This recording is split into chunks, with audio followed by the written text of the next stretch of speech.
സംസ്ഥാനത്ത് ഏറ്റവും അധികം ചർച്ചകൾ വഴിവെച്ച മണ്ഡലമാണ് കുന്നത്തൂർ.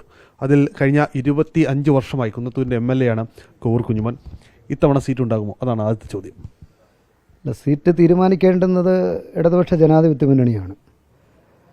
അതുപോലെ പാർട്ടിയുടെ തീരുമാനം ഞാൻ തന്നെ മത്സരിക്കണമെന്നാണ് RSP ലെനിനിസ്റ്റിൻ്റെ തീരുമാനം.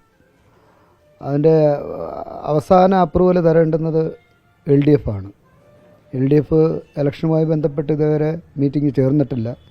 അപ്പോൾ LDFിൻ്റെ നേതൃത്വത്തിൽ 3 ജാഥകൾ വരുന്നു. അതിൻ്റെ ഒരു തിരക്കിലാണ് നേതാക്കന്മാരും എല്ലാവരും. LDFിൻ്റെ ഔദ്യോഗികമായ ഭാഗമല്ല, LDF മുന്നണിയിലില്ല. പക്ഷേ LDFിനൊപ്പം അടിയുറച്ച് നിൽക്കുന്ന വ്യക്തിയാണ് താങ്കളും താങ്കളുടെ പാർട്ടി. പണ്ട് മുതലേ അങ്ങനെ തന്നെയാണ്. LDF ഇടുന്ന എല്ലാ പ്രോഗ്രാമും വളരെ കൃത്യമായി പങ്കെടുത്ത് അത് വിജയിപ്പിക്കുന്നതിനാവശ്യമായിട്ടുള്ള നടപടികൾ ഞങ്ങളുടെ പാർട്ടിയുടെ ഭാഗത്തുനിന്ന് ഇതേവരെ ഉണ്ടായിട്ടുണ്ട്. തുടർന്നും അങ്ങനെ തന്നെയായിരിക്കും. കാരണം ഇടതുപക്ഷ ജനാധിപത്യ മുന്നണി കേരളത്തിൽ ഇന്നേ വരെ നടപ്പിലാക്കാത്ത നൂതനമായ വികസന പ്രവർത്തനങ്ങളാണ് 1ഉം 2ഉം പിണറായി ഗവൺമെൻറ് നടപ്പിലാക്കിക്കൊണ്ടിരിക്കുന്നത്. ഈ മത്സരിക്കുമെന്ന കാര്യത്തിൽ മറ്റ് തർക്കങ്ങളില്ല. കാരണം കുന്നത്തൂര് RSP ലെനിനിസ്റ്റിന് അവകാശപ്പെട്ട സീറ്റാണ്.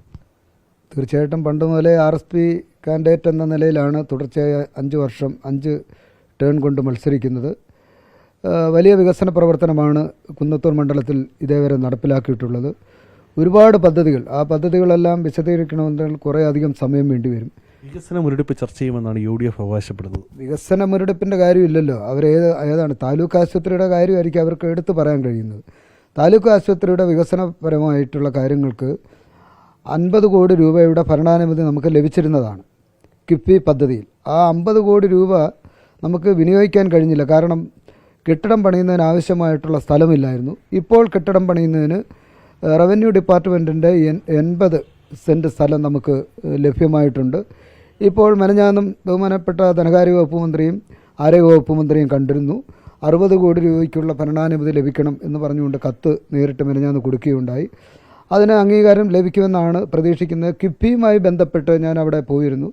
അപ്പോൾ ആരോഗ്യ വകുപ്പിൻ്റെ കൺകറൻസ് ഉണ്ടെങ്കിൽ പണം തരുന്നതിൽ അവർക്ക് എതിർപ്പില്ല എന്ന് പറയുകയുണ്ടായി. പിന്നെ UDF പറയുന്നത് പ്രതിപക്ഷ നേതാക്കന്മാരുടെ മണ്ഡലത്തിൽ വരെ വികസനങ്ങൾ എത്തി, പക്ഷേ ഭരണപക്ഷത്തിൻ്റെ ചേർന്ന് നിൽക്കുന്ന കുന്നത്തൂരിലെത്തിയില്ല എന്നുള്ളതാണ്.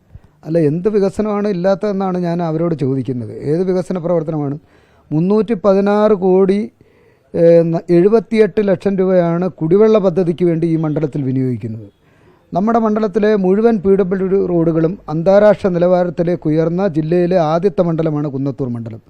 നിരവധി സ്കൂൾ കെട്ടിടങ്ങൾ പുതിയതായി നിർമ്മിക്കാനും വികസനം ചർച്ച ചെയ്താൽ ആ നേട്ടം തങ്ങൾക്കൊപ്പം നിൽക്കുമെന്നുള്ളതാണ് MLAയുടെ. തീർച്ചയായിട്ടും അതിനകത്ത് അവർക്കും വികസനം തന്നെ ചർച്ച ചെയ്യട്ടെ എന്നുള്ളതാണോ? വികസനം തന്നെ ചർച്ച ചെയ്യട്ടെ, കുഴപ്പമില്ല. മറ്റു മണ്ഡലങ്ങളെല്ലാം പരിശോധിച്ച് നോക്കട്ടെ. പരസ്യ സംവാദത്തിന് അക്കാര്യത്തിൽ തയ്യാറാണ്. തീർച്ചയായിട്ടും അവർ മുന്നോട്ട് വെക്കുന്ന ഏത് കാര്യമാണ് ഇവിടെ നടപ്പിലാക്കാത്തത്? ഒന്ന് KSRTCയുടെ കാര്യമായിരിക്കും അവർ വെക്കുന്നത്. KSRTCയുടെ കാര്യം ഇടതുപക്ഷ ജനാധിപത്യ മുന്നണി ഗവൺമെൻറ് പൊതുവെ ഒരു തീരുമാനമെടുത്തിട്ടുണ്ട്. പുതുതായി ഒരു സബ് ഡിപ്പോകളും അനുവദിക്കുന്നില്ല. അത് ഗവൺമെൻറ്റിൻ്റെ ഭാഗമായിട്ട് ഉചിതമായ തീരുമാനമെടുത്താണ്.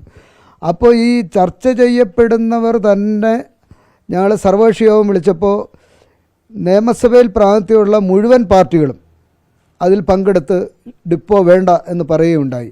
അപ്പോൾ അങ്ങനെ പറഞ്ഞ രേഖകളെല്ലാം ഞങ്ങളുടെ കയ്യിലുണ്ടല്ലോ. പിന്നെ അതൊരു എതിർവാദമുഖമായി ഉയർത്തുന്നത് ശരിയല്ല എന്നുള്ള നിലപാടാണ് എനിക്കുള്ളത്. ഒരു തവണ കൂടി മത്സരിച്ചാൽ 6ാം തവണ മണ്ഡലത്തെ സംബന്ധിച്ചത് 30ാം വർഷത്തിലേക്ക് കിടക്കും. അല്ലാതെ ഞാൻ പറഞ്ഞല്ലോ, സ്ഥാനാർത്ഥി നിർണ്ണയം തീരുമാനിക്കേണ്ടുന്നത് മുഖ്യമന്ത്രിയുമായി ഇക്കാര്യം ആശയവിനിമയം നടത്തിയത്. കാരണം മുഖ്യമന്ത്രിയുമായി ഇക്കാലവും വലിയ വിശ്വാസത പുലർത്തുന്ന വ്യക്തിയാണ്. പലപ്പോഴും മുഖ്യമന്ത്രി പേഴ്സണലായി കാര്യങ്ങൾ കണ്ട് സംസാരിക്കുകയും ചെയ്തിട്ടുണ്ട്. പണ്ട് മുതലേ ഒരു പേഴ്സണൽ ബന്ധം പുലർത്തുന്ന ഒരാളാണ്. വളരെ ബഹുമാനത്തോടു കൂടി ഞാൻ അദ്ദേഹത്തിനെ കാണുന്നത്. കാരണം ഐക്യകേരളം രൂപീകരിച്ചതിന് ശേഷം കേരള സംസ്ഥാനത്ത് ഇത്രയധികം വികസന പ്രവർത്തനം നടത്താൻ നേതൃത്വം കൊടുത്ത ചങ്കൂറ്റമുള്ള ഒരു മുഖ്യമന്ത്രിയാണ് സഖാവ് പിണറായി. പിന്തുണ മണ്ഡലത്തിൻ്റെ കാര്യത്തിലുണ്ടാവും. തീർച്ചയായിട്ടും മണ്ഡലത്തിൽ ഒരുപാട് കാര്യങ്ങൾ അദ്ദേഹം തന്നു. ഏറ്റവും അവസാനമായി കൊല്ലം ജില്ലയിൽ ഒരു DYSP office, sub division office government അനുവദിച്ചപ്പോൾ അത് ശാസ്താംകോട്ടയ്ക്ക് തന്നെയാണ് ബഹുമാനപ്പെട്ട മുഖ്യമന്ത്രി എഴുതി തന്നത്. ശാസ്താംകോട്ടയ്ക്ക് DYSP ഓഫീസ് തന്നത് ബഹുമാനപ്പെട്ട മുഖ്യമന്ത്രി തന്നെ താല്പര്യമെടുത്തു. RSPകളുടെ പോരാട്ടമാണ് കുന്നത്തൂർ. മറ്റൊരു സ്ഥലങ്ങളിലെങ്കിലും തന്നെ ഇല്ല ഇത്തരമൊരു പോരാട്ടം. ആ RSPകൾ തമ്മിലുള്ള പോരാട്ടത്തിൽ RSP ലെനിനിസ്റ്റിന് വിജയിച്ച് കയറാൻ കഴിയും. തീർച്ചയായിട്ടും ജനങ്ങളോടൊപ്പം നിൽക്കുന്ന ഒരാളെന്ന നിലയിൽ 25 വർഷക്കാലം അവരുടെ സുഖത്തിലും ദുഃഖത്തിലും എപ്പോഴും പങ്കാളിയാകുന്ന ഒരു എളിയ പൊതുപ്രവർത്തകനാണ്. അതുകൊണ്ട് ജനങ്ങളിൽ പൂർണ്ണ വിശ്വാസം ഉണ്ട്. ഞാൻ അവരുടെ അടുത്ത് അങ്ങനെയാണ് ഇടപെട്ടുകൊണ്ടിരിക്കുന്നത്. തുടർന്നും അങ്ങനെ തന്നെയായിരിക്കും. ഹൈപ്പോത്തറ്റിക്കലായ ചോദ്യമാണ്. കാരണം മണ്ഡലത്തിൽ വീണ്ടും മത്സരിക്കാൻ അവസരം കിട്ടി വിജയിച്ചു വന്ന ഇടതുമുന്നണി അധികാരത്തിലെത്തിയാൽ ആ മന്ത്രിസഭയിലോ ആ ഭരണത്തിലോ പ്രാതിനിധ്യം ഉണ്ടാകുമെന്ന് പ്രതീക്ഷയുണ്ടോ? കാരണം 30ാമത്തെ വർഷമല്ലേ? അല്ല, അത് ശരിയാണ്. പക്ഷേ മന്ത്രിയൊക്കെ തീരുമാനിക്കുന്ന ഇടതുപക്ഷ ജനാധിപത്യ മുന്നണിയാണല്ലോ. അതിനകത്ത് പേഴ്സണലായിട്ട് ഒരു അവകാശം ഉണ്ടല്ലോ. എന്തോ ഒരു സീനിയോറിറ്റി എന്ന് പറഞ്ഞാൽ വലിയ അവകാശമില്ലേ? കാരണം അതേ കാലഘട്ടത്തിലുള്ളവരുടെ എണ്ണം പോലും ചുരുക്കം. അല്ല, സീനിയോറിറ്റി ഉണ്ട്. പക്ഷേ നമ്മൾ എല്ലാം പരിഗണന നോക്കണമല്ലോ. അതായിരിക്കും മുന്നണിയുടെ ഭാഗമാകാൻ ഇക്കട്ടത്തിലെങ്കിലും ശ്രമിക്കും. കാരണം ഇലക്ഷന് മുമ്പ് ഇടതുമുന്നണിയുടെ ഉൾപ്പെടുത്തണമെന്ന ആവശ്യം മുന്നോട്ട് വെക്കുമോ? തീർച്ചയായിട്ടും. കഴിഞ്ഞ കാലങ്ങളിലെല്ലാം ഞങ്ങൾ ബഹുമാനപ്പെട്ട മുഖ്യമന്ത്രിയും അതേപോലെ തന്നെ LDFൻ്റെ കൺവീനറെയും കമ്മ്യൂണിസ്റ്റ് പാർട്ടി ഓഫ് ഇന്ത്യ RSSൻ്റെ സംസ്ഥാന ജനറൽ സെക്രട്ടറി, കമ്മ്യൂണിസ്റ്റ് പാർട്ടിയുടെ സെക്രട്ടറി എന്നിവരെ പല ഘട്ടങ്ങളിലായി കണ്ടിട്ടുണ്ട്. തുടർന്നും ഈ ജാഥ തുടങ്ങുന്നതിന് മുമ്പ് ഞങ്ങൾ പാർട്ടി നേതാക്കന്മാർ ഇവരെ എല്ലാവരെയും കാണാൻ തീരുമാനമെടുത്തിട്ടുണ്ട്. LDF ഇല്ല എന്നുള്ളതാണ് UDF ഉയർത്തുന്ന മറ്റൊരു പ്രധാനപ്പെട്ട കാര്യം. പക്ഷേ LDF ഉൾപ്പെട്ടാൽ അത് വലിയ നേട്ടമായി മാറുകയില്ലേ സ്വാഭാവികമായി? തീർച്ചയായിട്ടും. LDF നിന്നാൽ ഒരു പൂർണ്ണതയിലെത്തുമല്ലോ. അതാണ് ഞങ്ങളുടെ ഒരു വിശ്വാസം. ഞങ്ങളാണ് ഇപ്പോഴും അത് LDF നേതൃത്വത്തിന് ബോധ്യപ്പെടാത്തത്. കാരണം 25 വർഷമായി വിശ്വാസപൂർണ്ണമായി കൂടെ നിൽക്കുന്നു. ഇപ്പോഴും എന്തുകൊണ്ടാണ് അക്കാര്യത്തിലൊരു അനുകൂലമായ സമീപനം ഉണ്ടാകാത്തത്? അല്ല, അത് തീരുമാനിക്കേണ്ടുന്നത് ഞങ്ങളുടെ പാർട്ടിയല്ലാണ്. മേജർ പാർട്ടി എന്ന നിലയിൽ CPM ആണ് അതിന് തീരുമാനമെടുക്കേണ്ടത്. CPM ഉം CPIയും തീരുമാനമെടുക്കണം. വിശ്വസിക്കുമെന്നാണ്. തീർച്ചയായിട്ടും ഉണ്ടാകുമെന്നാണ് പ്രതീക്ഷ. അത് വിജയത്തിൻ്റെ ആധാരമായി മാറുകയും ചെയ്യും.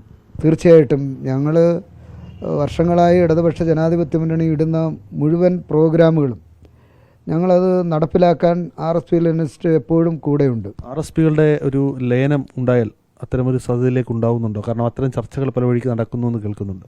ലയനത്തിൻ്റെ കാര്യം എൻ്റെ ശ്രദ്ധയിൽ വന്നിട്ടില്ല. എൻ്റെ അടുത്ത് ഒരു നേതാക്കന്മാരും അങ്ങനെ ചർച്ച ചെയ്തിട്ടില്ല. ഞാൻ അങ്ങോട്ടൊരു നേതാക്കന്മാരുടെ അടുത്ത് പോയി ചർച്ചയ്ക്ക് വഴി നിന്നിട്ടുമില്ല. അതിനൊരു വഴി തെളിയുന്നില്ല എന്നാണ് എനിക്ക് ലെനിനിസ്റ്റ് ഇടതുപക്ഷത്തിനൊപ്പമായിരിക്കും. RSP ലെനിനിസ്റ്റ് ഇടതുപക്ഷത്തിനൊപ്പമായിരിക്കും. UDF LDF വിട്ട് UDFിലേക്ക് പോയപ്പോൾ ഞങ്ങൾ തിരിച്ചു വന്ന RSP ലെനിനിസ്റ്റ് തിരിച്ചു വന്ന പാർട്ടിയാണ്. അപ്പോൾ ഞങ്ങൾ അന്നും ഇന്നും LDFനോടൊപ്പം ചേർന്ന് നിന്ന് പ്രവർത്തിക്കുന്ന ഒരു കൊച്ചു പാർട്ടിയാണ് ഞങ്ങളുടെ പാർട്ടി.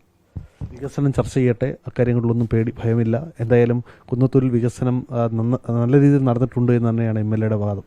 തീർച്ചയായിട്ടും. അത് എല്ലാവർക്കും അറിയാമല്ലോ. വളരെ പ്രധാനപ്പെട്ട വികസന പ്രവർത്തനങ്ങൾ, റോഡുകളായാലും പാലങ്ങളായാലും സ്കൂൾ കെട്ടിടങ്ങളായാലും പുതിയ സിവിൽ സ്റ്റേഷൻ അടക്കം ഒരുപാട് വികസന പ്രവർത്തനങ്ങൾ നടന്നിട്ടുള്ള ഒരു മണ്ഡലമെന്ന നിലയിലാണ്. അതുകൊണ്ട് പൂർണ്ണ വിശ്വാസമുണ്ട്. ജനങ്ങൾക്ക് അതെല്ലാം വളരെ നന്നായി അറിയാം. ഇലക്ഷന് വേണ്ടി വാദം ഉന്നയിക്കുന്നത് ശരിയല്ല, ഒന്നുമില്ല എന്ന് പറയുന്നത് അവർ തന്നെ കണ്ണു തുറന്ന് നോക്കട്ടെ ഇവിടെ എന്ത് വികസന പ്രവർത്തനമാണ് നടത്തിക്കൊണ്ടിരിക്കുന്നത്.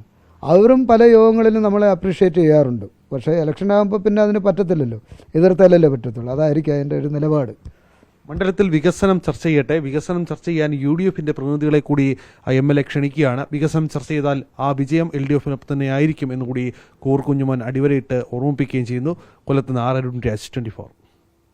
ലോകത്തെവിടെയായാലും ഏത് സമയത്തും 24 വാർത്തകളും ഓഗ്മെന്റഡ് റിയാലിറ്റി പാക്കേജുകളും എക്സ്പ്ലെയിനറുകളും വിശദമായി കാണാൻ ഞങ്ങളുടെ YouTube ചാനൽ നിങ്ങൾക്ക് സബ്സ്ക്രൈബ് ചെയ്യാം.